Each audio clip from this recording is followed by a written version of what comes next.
Elijah Canlas, pasok na sa seryeng Incognito.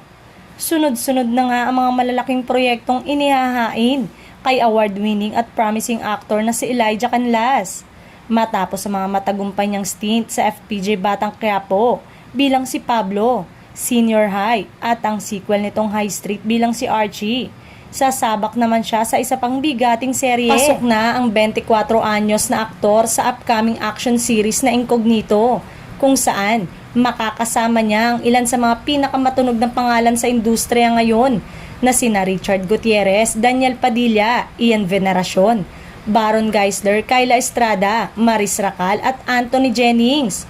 Nasubok na sa aksyon at suspense si Elijah dahil sa mga huli niyang nagawang proyekto sa ABS-CBN, kaya naman mas makikita natin ang kanyang husay sa pag-arte sa nasabing upcoming series na hatid ng ating Kapamilya Network at Star Creative.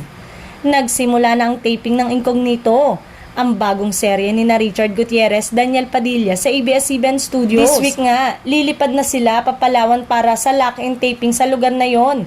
Ilang weeks din daw sila roon at may taping din daw sila sa ibang lugar.